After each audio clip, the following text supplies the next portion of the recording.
Friendship with Madison had never been simple, but it had always been real, or at least I thought so.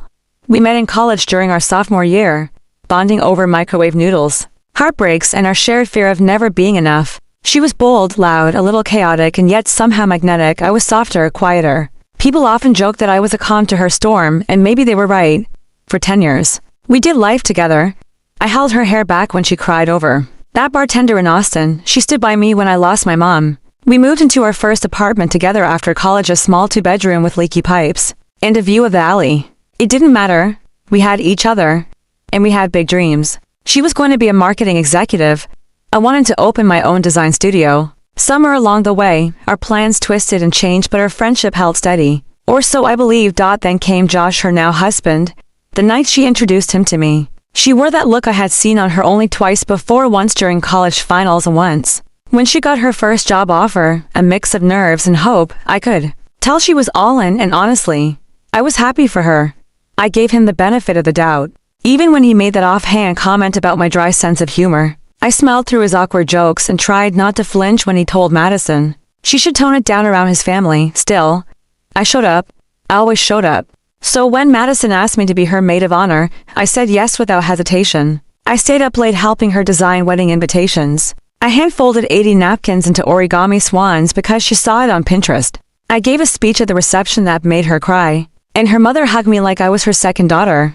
We danced until 2 a.m. that night. At one point, she grabbed my hand, tears in her eyes, and said, "You're my person, Olivia, forever." But forever must have an expiration date. The first crack came a few months later when she started pulling back. Texts went unanswered for days. Brunch plans got canceled last minute. When I asked if everything was okay, she brushed it off, just busy with work, or Josh's mom's been visiting. Still, I didn't push. I convinced myself it was just the post-honeymoon adjustment period. Everyone gets caught up in married life. But that's the thing, I wasn't just everyone. I was her maid of honor. I was her person. Or maybe I was just someone she needed. Until she didn't. The real blow came on a Tuesday morning while scrolling through Instagram in bed, groggy and half awake. A photo popped up on my feed, Madison glowing in a pastel dress, surrounded by pink balloons and smiling women in flowery dresses, celebrating our little miracle. Hashtag baby shower, hashtag mom to be. I blinked, then blinked again. No text, no call, no invite. I wasn't just not there, I hadn't even known she was pregnant. I stared at the screen, unmoving, as if the image might morph into something else if I looked long enough. But no, it was Madison, unmistakably radiant, cradling her belly with a beaming smile. The caption was filled with love and hashtags, the comments full of hearts and exclamation points. And my name was nowhere. I sat there, frozen, my phone burning. In my hand, I scrolled further, more photos, close-ups of the cake, guests laughing. Pink onesies and tiny shoes arranged in Instagram perfect displays. People I barely remembered from our college days were tagged, but not me. I wasn't invited, not a text, not a heads up, nothing. At first, I tried to rationalize it. Maybe it was a small gathering. Maybe she assumed I was too busy. Maybe, God help me, I had somehow missed the invitation. But deep down, I knew better. Still, denial is a comforting cloak. I threw it over myself and waited. Maybe she'd text. Maybe she'd say it was a surprise thing thrown together by Josh's family. Maybe, but the days stretched, silence. I finally broke. I sent a message, plain and careful. "Hey, I saw your baby shower photos. You looked beautiful. Just wanted to say congratulations." 3 hours later, I got a reply. "Thanks, Liv. It was super last minute. Hope you're doing well." That was it. No apology. No explanation, just a breezy brush off. Like I was an old coworker or an acquaintance who'd happened to stumble across a post. I stared at her message for a long time before putting my phone down. I felt a strange kind of grief, not the loud, dramatic kind, but the quiet ache of a friendship dying slowly and silently. 10 years of laughter, tears, secrets, and survival. Dismissed with a single emoji. I didn't respond. I couldn't. That weekend, I went for a walk, no destination. Just miles of sidewalk under my sneakers and questions in my head. Had I done something wrong? Was I too clingy? Not supportive enough? Had Josh finally drawn the boundary he'd always subtly hinted at? I remembered how he'd once laughed and said, "You to talk like you're married. Gonna be a hard third wheel to cut loose." I had laughed then. Now it didn't feel so funny. The thought of reaching out again made my stomach twist. I didn't want to beg for space in her new life. I didn't want to ask for crumbs from a table I used to help set. But the truth stung. I had shown up for everything in hers, and now, when her life shifted into a new chapter, I wasn't even considered. That night, I pulled out the old memory box Madison and I made our senior year. Inside were Polaroids, dried flowers, handwritten notes passed. During boring lectures, one of the letters folded into a heart had her messy handwriting. Olivia, you're my soul sister. When I get married, when I have kids, when life gets messy, you'll always be there. Because you get me, because I love you, I traced the words with my finger. They didn't feel like they were written for me anymore. Or maybe they were. Back when she meant them, I put the box away. Something inside me knew it was time to let go, not with rage or resentment, but with sorrow and finality, because some people aren't meant to stay for every chapter. Some people leave quietly, without goodbye. They just stop turning the pages with you. And sometimes, even after years of being someone's first call, you find yourself watching their life unfold from a filtered square on a screen, and you realize you're no longer in the story. Weeks passed, the ache didn't lessen, but it settled into something duller, something I could carry while still pretending I was fine. I threw myself into work, into weekend errands, into the kind of meaningless distractions that made time move without feeling. But then came the group text. A shared college group chat, mostly dormant, now lit up with a photo.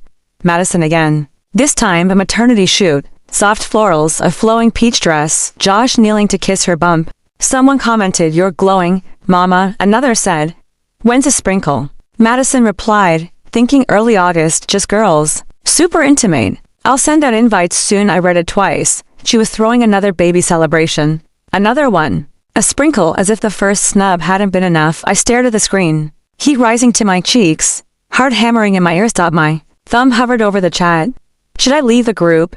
Should I say something? In the end, I just muted it. It felt like all I ever did lately, mute things, my reactions, my questions, my instincts. That night, I sat on my balcony with a glass of wine and opened her old texts. Madison's name sat at the top, unchanged. Her last message was still there, the one with the emoji. I scrolled up months of texts, check-ins, outfit, photos, wedding jokes, venting over bosses, late-night I love yous, and brunch plans that felt like the cornerstone of our lives. It read like a romance. If you squinted. Not in a romantic way, but in the way that people can love each other, deeply and platonically, and still somehow fall apart. I thought about her wedding. The way she cried when I handed her the bouquet. The way she gripped my hands as she got into her dress. She had called me her constant, her home. She'd whispered before the ceremony, "You're the reason I'm not losing it right now." And now, I wasn't even worth a baby shower invite. I was grieving someone who hadn't died, just evolved into someone who didn't need me anymore. At brunch the next weekend, my friend Carmen noticed I was off. She stirred her iced coffee with a straw and said gently, "You okay?" I hesitated. Then, before I could stop myself, it all poured out, the photos, the texts, the silence, the gut punch of exclusion. Carmen listened without interruption, her expression tightening with every sentence. When I finished, she said, "Liv, I think she outgrew the version of herself that included you. But that's not your fault." I blinked. "Then why does it feel like I was left behind?" "Because you were," she said honestly. "But not because you weren't good, because she's choosing a life where you don't fit, and that's on her." I nodded. But it didn't make the sting disappear. Still, it felt good to say it aloud, to name it. Later that evening, as I folded laundry, my phone buzzed, a name I hadn't seen in months. Madison. My pulse jumped. I opened the message. "Hey, quick question, do you still have that white bassinet? From your niece, I think it'd match our nursery theme. Let me know." No greeting, no check-in. Just a request for something useful.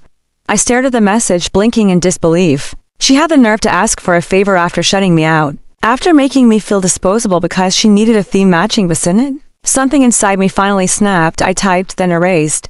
Typed again. Finally, I sent, "Hi Madison. I gave that bassinet away a while ago. Hope the sprinkle goes well." I left it at that. No emotion. No bitterness, just honesty wrapped in civility. She replied with a thumbs-up emoji. That night, I looked at our framed photo from her wedding. The one where we were laughing, arms around each other, flowers in hand. I took it down from the shelf, not because I hated her, but because I had to make space for a version of myself who no longer needed to stay paused in the past waiting for someone who wasn't coming back. August came and went. I never saw an official invite to Madison sprinkle, not in the mail, not in my inbox, not even a mention in passing from anyone in the group. But I did see the photos, of course I did. Social media is cruel like that, serving you wounds wrapped in filters and captions. There they were, Madison in a floral crown, surrounded by smiling women in pastel dresses, sipping pink mocktails and posing beside a ready-to-pop balloon. I recognized most of them. A few were girls we'd only casually known from college. One was a client from her marketing firm. Another someone she used to say annoyed the life out of her. But not me. Not the one who stood by her side when her dad died. Or when Josh lost his job during the pandemic. Or when she wasn't sure if she could afford the venue she wanted. I wasn't in those photos. I wasn't even in her mind, clearly. The silence after the Bassina text became its own kind of answer. Madison didn't want me there. She didn't miss me.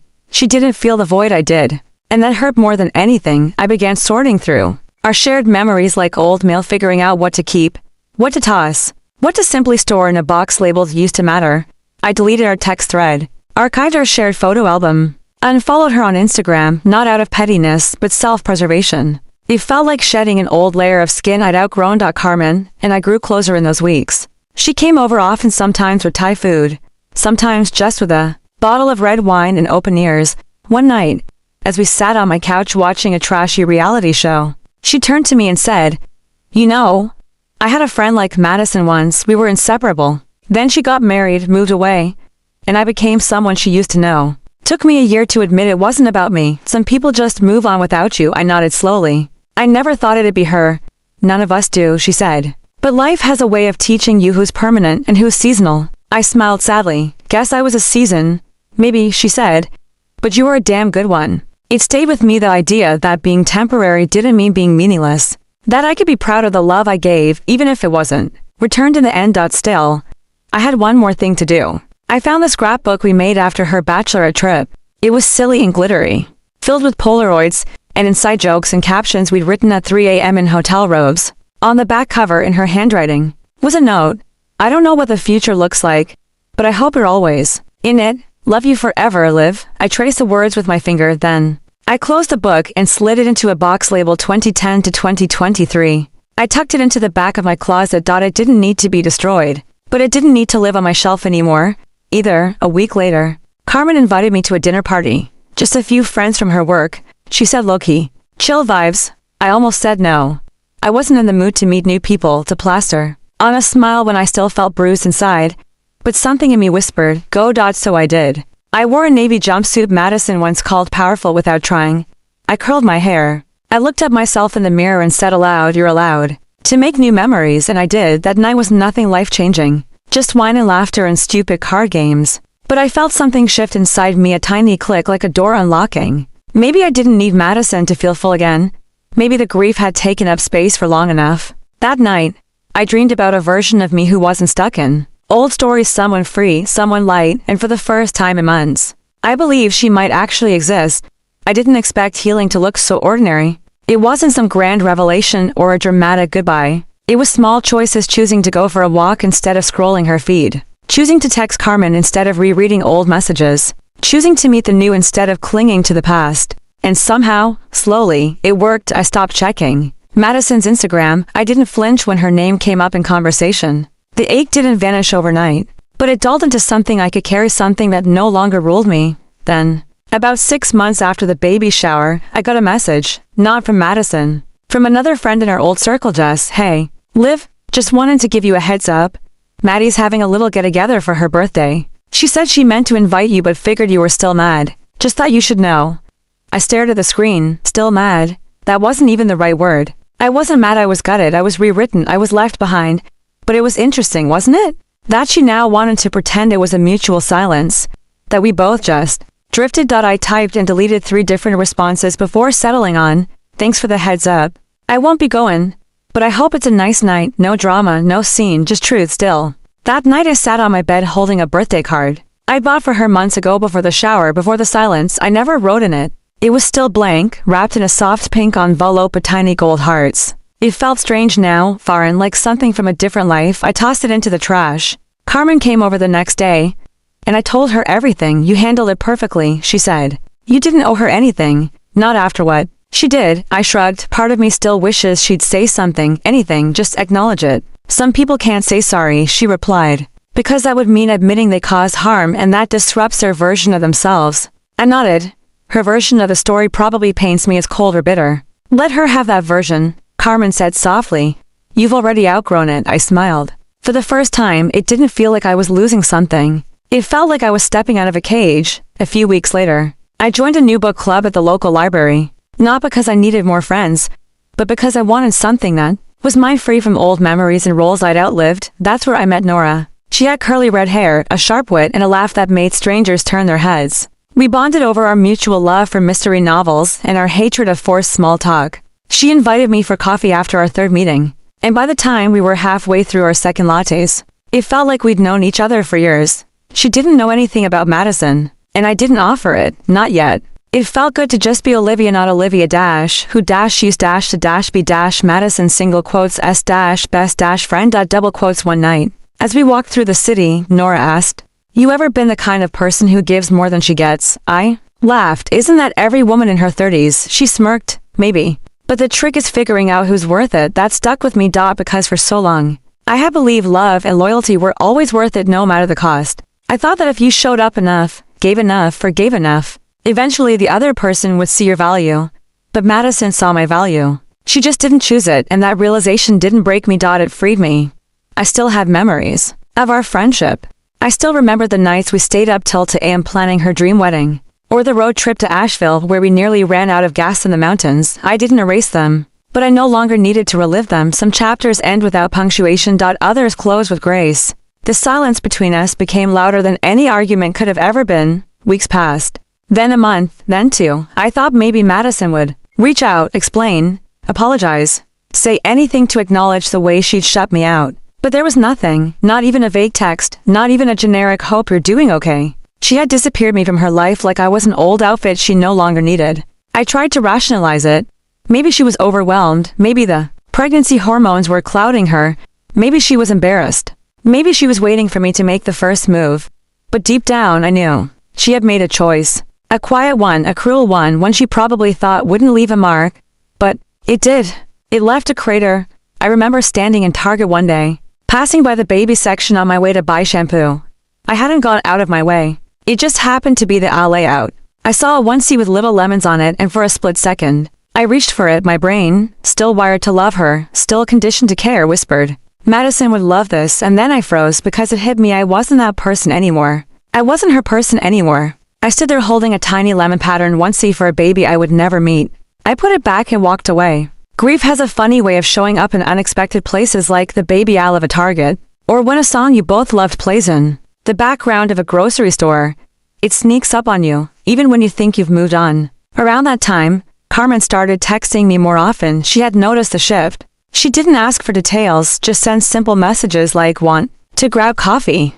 or "Movie night at mine, you in?" She gave me what Madison didn't: quiet companionship, no judgment, no obligation, just presence. It made me realize something that hurt more than I expected. Friendship, when it's real, doesn't need defending or managing.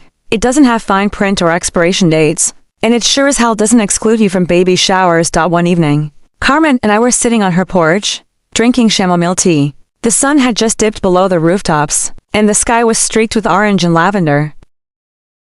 She looked over and said, "You know, you don't have to pretend it didn't hurt." I didn't respond immediately. I took another sip of tea, feeling its warmth settle in my chest. Then I whispered, "It felt like being erased." Carmen nodded, because that's what it was. "But you're still here, still whole, still worthy." It sounds cliché, but in that moment something shifted, not dramatically, not all at once, but enough. I started making a list in my journal, called what I brought to the table. At first, it felt silly, but every day, I added one thing. I was the one who held her veil straight before she walked down the aisle. I was the one who called her at midnight when her mom got sick. I was the one who planned her engagement surprise, even when I was heartbroken myself. I was the one who stood up for her when people said she was being selfish. I was the one who stayed, and now, I was the one walking away, not bitter, not broken, just done. I didn't need her to invite me back. I didn't need her to validate my pain. I had done enough. I was enough. The day Madison posted her baby's birth announcement, Carmen and I were at brunch. I saw the photo pop up on another friend's story: balloons, a pink blanket, Madison beaming in a hospital bed. I paused for a second, then locked my phone. Carmen glanced up. "You okay?" I smiled. "I really am." And for the first time, I meant it. Life, I realized, had a quiet way of unfolding when you stopped waiting for an apology. After Madison's baby was born, I expected some weird part of me to ache again, to want to be included, to be acknowledged. But instead, I felt calm, not indifferent, but peaceful in my own absence. Like I'd finally closed the book on a chapter that had been rereading itself in my mind for too long. Carmen was the one who helped me see that growth wasn't always loud. Sometimes it was just a simple no to something that used to break you. Sometimes it was leaving a message on read because the cost of responding was to hide. And then a strange thing happened. 2 months later, I got a card in the mail. No envelope, just folded cardstock with glitter on the front, and a gold sticker sealed. Inside it read, "I'm sorry. I was selfish and insecure, and I didn't know how to carry the version of myself I was becoming. You didn't deserve to be cut out.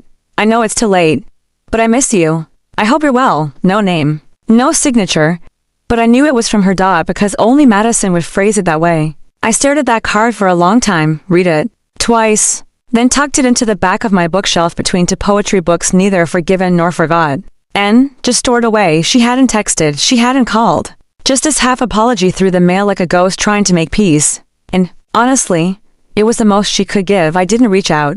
Not because I hated her, but because I loved myself more now. Enough to protect the peace I had fought so hard to reclaim. A few weeks later, I was sitting in my favorite bookstore cafe, scribbling a journal entry with oat milk foam still on my lip, when I spotted something unexpected. Madison. She wasn't alone. Her fiancé, now husband, held the baby carrier while she browsed the fiction shelf. She looked tired, a little thinner, her hair tied in a messy bun, the way she always did when overwhelmed. I froze for a second, watching from behind the safety of a bookshelf, and then, instinctively, I turned to leave. Not to hide, but to preserve the moment as it was, uninterrupted. But, as I walked out, our eyes met. Just for a second. She didn't smile. I didn't wave. We didn't do that awkward half-nod thing people do when they bump into someone they used to know. She just looked at me, and I looked at her. And in that moment, there was no drama, no betrayal, no sharp ache, just the quiet, mutual recognition of what once was and what could never be again.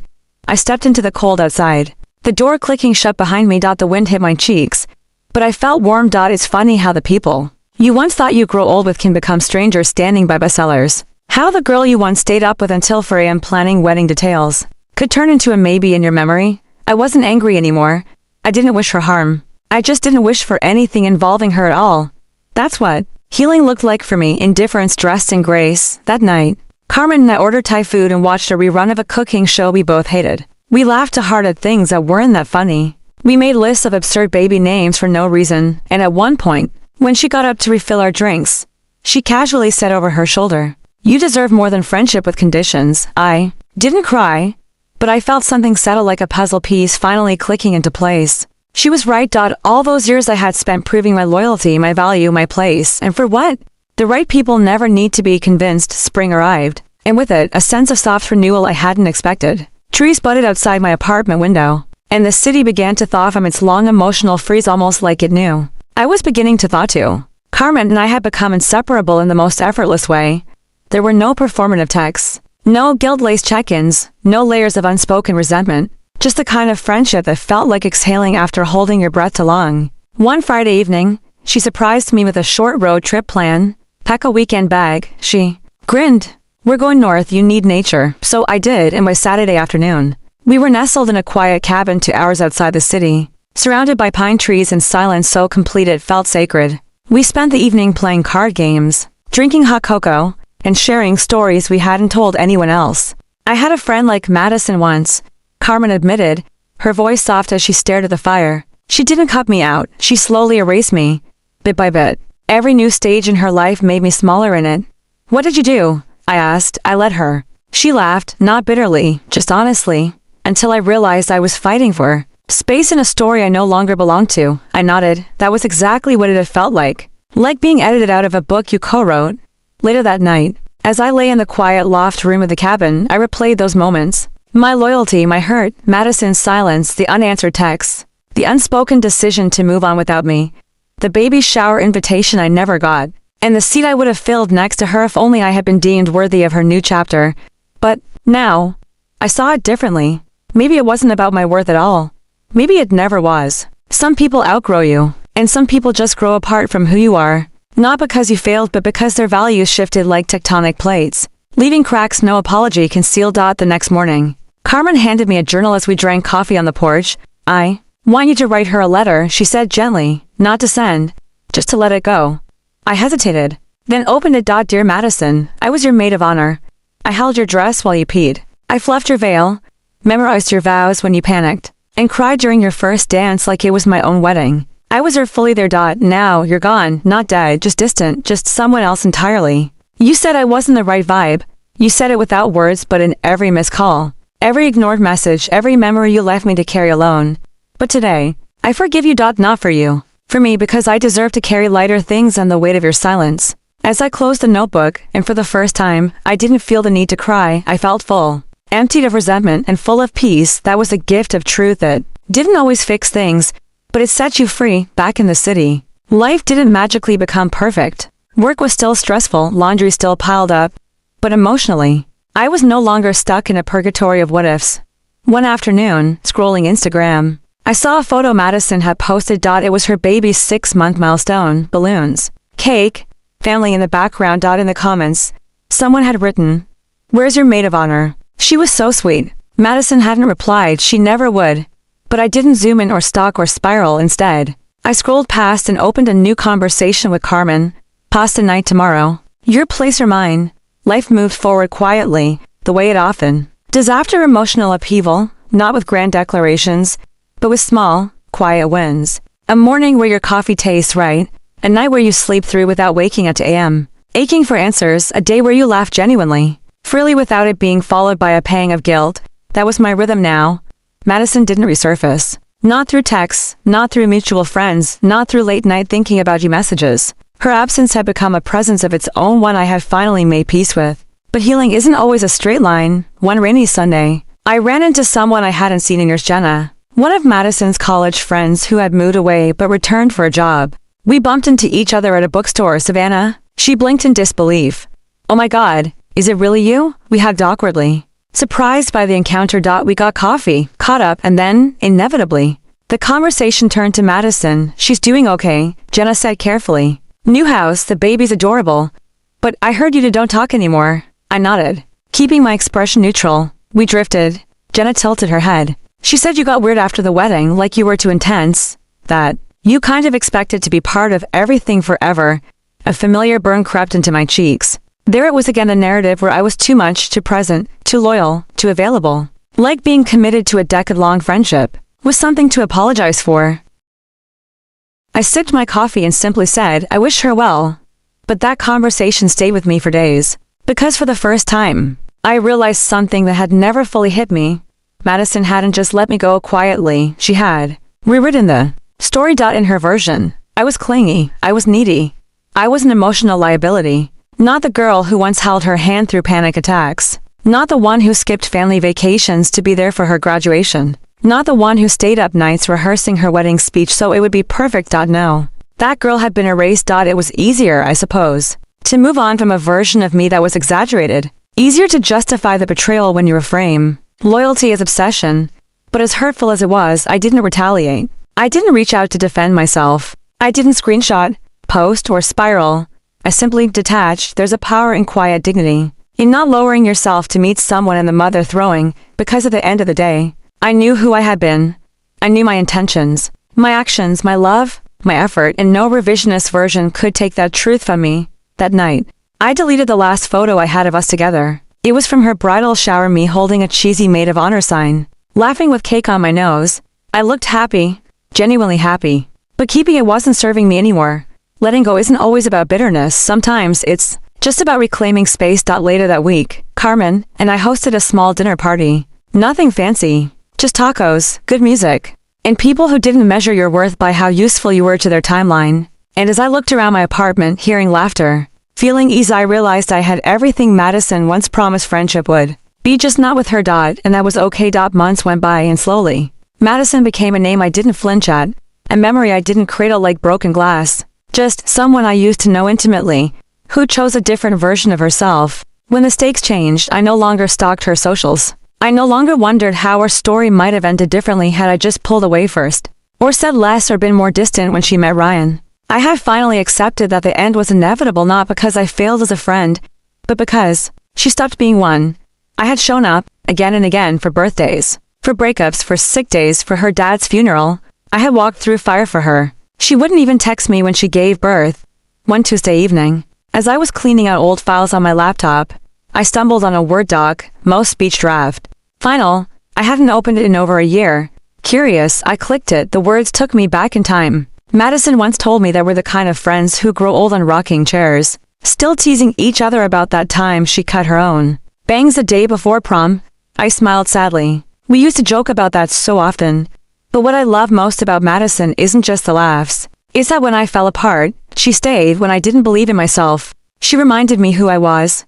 That kind of loyalty, it's rare reading. Those lines now felt like tracing a ghost. The irony wasn't lost on me. I had celebrated her loyalty in front of 150 people, praising a virtue she didn't extend to me when it mattered most, and yet, I didn't regret the words. I meant them. At the time, they came from a place of love and belief. Just because someone fails you doesn't make the love you gave invalid. It just means they weren't capable of honoring it in return. A few days later, I received a card in the mail with no return address. It was a baby announcement. A pink ribbon. A photo of a sleeping infant named Brielle Rose underneath. In cursive, love, Madison and Ryan. No note. No message. No apology. I stared at it for a long time. Maybe it was a peace offering. Maybe it was just a mass mailing. Either way, I felt nothing. I didn't cry. I didn't call. I placed the card gently into the recycling bin. Because what she didn't understand was this. Friendship isn't just about showing up when it's convenient. It's about showing up when it's hard, messy, and inconvenient. It's about making space even when your life changes shape. She hadn't just ended our friendship. She had rewritten it. Made me the needy one, the clingy one, the embarrassing remnant of her pre-married life. But I had lived. The truth. I had stood in the rain waiting outside her first therapy appointment. I had walked out of my own job interview to pick her up after she fainted in class. I had whispered affirmations into her phone the night before her bar exam. I had shown up. And when the tables turned, when she had the chance to show me what I meant in her world, she sent a baby photo. I closed my laptop that night with a strange sense of closure. Not the dramatic kind where violins play and life transforms instantly. No, the quiet kind. The kind where your body just exhales a hurt it didn't know it was still holding. I wasn't going to write her back.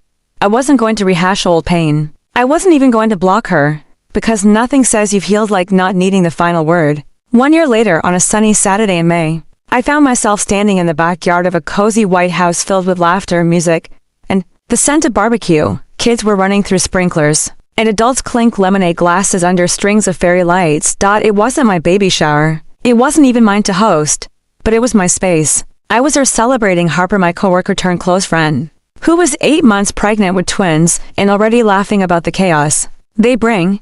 I had offered my place without hesitation, cooked half the food myself, even handmade the name banner, and as I watched Harper unwrap her gifts, surrounded by women who genuinely adored her, I realized something. I hadn't just lost Madison. I had made room for people who chose me back, people who didn't need me to fit a vibe, people who made space without asking me to shrink. I'd be lying if I said I never thought of Madison anymore. Sometimes, when certain songs played or when someone brought up wedding stories, her name floated into my brain, like a whisper, but it never stayed long. Because the version of her I had loved, the one who held my hand during my gallbladder surgery, the one who once drove 3 hours to meet me after a bad breakup, wasn't the one who sent that baby announcement without a word. And that was okay. People change. Sometimes, love doesn't keep up with the change. Sometimes, it gets lost in the transition. It doesn't make you foolish for giving your heart. It makes you human. That summer, I signed up for a ceramics class, a random, slightly impulsive choice. I just wanted to do something messy with my